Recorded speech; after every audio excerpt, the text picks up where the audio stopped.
ଆଜିର ଦୁନିଆ ବହୁତ ଅଜବ ହେଇଯାଇଛି। ଏଠାରେ ଲୋକମାନେ ତୁମକୁ ଗୋଟିଏ ଦିନର ରୁଟି ଦେବେ, କିନ୍ତୁ ତୁମକୁ ସାରା ଜୀବନ ରୋଜଗାର କରିବାର ତରିକା ଶିଖେଇବେନି। ଲୋକେ ତୁମକୁ ମାଛ ଖାଇବାକୁ ଦେବେ, କିନ୍ତୁ କେବେ ବି ତୁମକୁ ପୋଖରୀ ଦେଖେଇବେନି।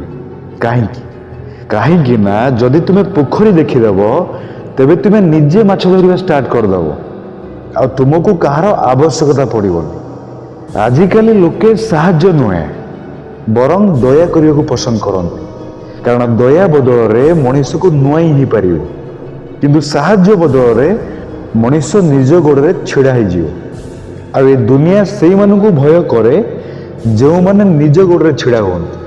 କେହି ତୁମକୁ ଏହା କହିବେନି କି ଗରିବୀ କେବଳ ପଇସାର ଅଭାବ ହେଇନଥାଏ, ଗରିବୀ ଚିନ୍ତାଧାରାରେ ବି ଥାଏ। କେହି ତୁମକୁ ଏହା ଶିଖେଇବେନି କି ଯଦି ତୁମେ ଆଜି ଶିଖିବା ଆରମ୍ଭ ନ କର, ତେବେ ତୁମକୁ ସାରା ଜୀବନ ଅନ୍ୟ କାହାର ଟୁକୁଡ଼ାରେ ବଞ୍ଚିବାକୁ ପଡ଼ିବ। ଲୋକେ ତୁମକୁ ଚାକିରି ଦେବାର କଥା କହିବେ, କିନ୍ତୁ ସ୍କିଲ୍ ଶିଖେଇବାର ନୁହେଁ। ଲୋକେ ତୁମକୁ ସହଜ ରାସ୍ତା ଦେଖେଇବେ, କିନ୍ତୁ ସଠିକ୍ ରାସ୍ତା ନୁହେଁ, କାରଣ ସଠିକ୍ ରାସ୍ତା ଦେଖେଇବା ଦ୍ୱାରା କମ୍ପିଟିସନ୍ ବଢ଼ିଯାଏ। ଆଉ ଏ ଦୁନିଆ କମ୍ପିଟିସନ୍ ଚାହେଁନି, ଫଲୋଅର୍ସ ଚାହେଁ। ଆଜିକାଲି ସୋସିଆଲ ମିଡ଼ିଆରେ ଦେଖନ୍ତୁ, ସମସ୍ତେ ମୋଟିଭେସନ୍ ବାଣ୍ଟୁଛନ୍ତି, କିନ୍ତୁ ଡିସିପ୍ଲିନ୍ ଶିଖେଇଲା ବାଲା କେହି ନାହିଁ। ସମସ୍ତେ ସଫଳତାର ଚିତ୍ର ଦେଖାଉଛନ୍ତି, କିନ୍ତୁ ଷ୍ଟ୍ରଗଲ୍ ନକ୍ସା କେହି ବି ଦିଅନ୍ତିନି। କାହିଁକି ନା ଯଦି ନକ୍ସା ଦେଇଦେବେ, ତ ତୁମେ ବି ସେଇଠି ପହଞ୍ଚିଯିବ ଯେଉଁଠି ସେମାନେ ଅଛନ୍ତି। ଗୋଟେ କଟୁ କଥା କହୁଛି ଶୁଣ, ଯେଉଁ ଲୋକ ତୁମକୁ ବାରମ୍ବାର ମାଗଣାରେ ମାଛ ଦେଉଛି, ସିଏ କେବେ ବି ଚାହେଁନି କି ତୁମେ ପୋଖରୀ ପର୍ଯ୍ୟନ୍ତ ପହଞ୍ଚ ବୋଲି। ସିଏ ଚାହେଁ ତୁମେ ସର୍ବଦା ଦୟାର ପାତ୍ର ହେଇ ତା ପାଦ ତଳେ ପଡ଼ି ରୁହ।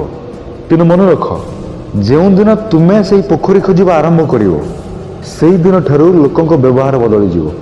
ଯେଉଁମାନେ କହୁଥିଲେ କି ମୁଁ ତୋ ସହିତ ଅଛି, ସେମାନେ ତୁମଠାରୁ ଧୀରେ ଧୀରେ ଦୂରେଇ ଯିବେ, କାରଣ ଏବେ ତୁମେ ଆଉ କମଜୋର ହେଇ ରହିବନି। ପୋଖରୀର ମାନେ କେବଳ ପଇସା ନୁହେଁ, ପୋଖରୀ ହେଉଛି knowledge, skill, self discipline, long term thinking. ଆଉ ମାଛର ମାନେ ହେଉଛି ଇନଷ୍ଟାଣ୍ଟ ହେଲ୍ପ, ସର୍ଟକଟ୍ସ, ଟେମ୍ପୋରାରୀ ରିଲିଫ୍। ଆଜି ନିଜକୁ ଗୋଟିଏ କୋଶ୍ଚିନ୍ ପଚାରନ୍ତୁ, କ'ଣ ତୁମେ ସାରା ଜୀବନ ମାଛ ମାଗି ମାଗି ଖାଇବା ପସନ୍ଦ କରିବ, ନା ଗୋଟେ ଥର ପୋଖରୀ ପର୍ଯ୍ୟନ୍ତ ପହଞ୍ଚିବାକୁ ଚାହିଁବ? ହଁ, ଆରମ୍ଭରୁ ପୋଖରୀ ଖୋଜିବା ଟିକେ କଷ୍ଟ ହେବ, ପାଦ ଓଦା ହେବ, କାଦୁଅ ହେବ, କ୍ଳାନ୍ତ ଲାଗିବ।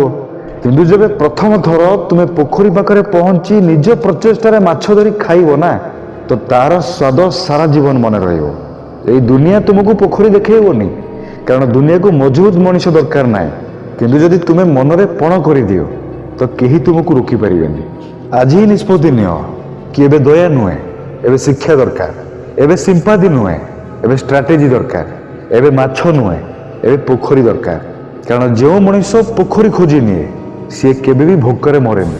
ଆଉ ଯିଏ କେବଳ ମାଛ ଉପରେ ନିର୍ଭର କରେ, ସିଏ ସର୍ବଦା ଡରି ଡରିକି ଜିଇଥାଏ।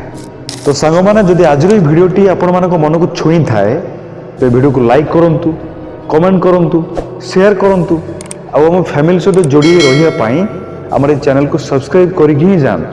ପୁଣି ଦେଖା ହେବ ଆଉ ଗୋଟେ ନୂଆ ଭିଡ଼ିଓରେ। ସେ ପର୍ଯ୍ୟନ୍ତ ମନେ ରଖିଥାନ୍ତୁ। ଧନ୍ୟବାଦ।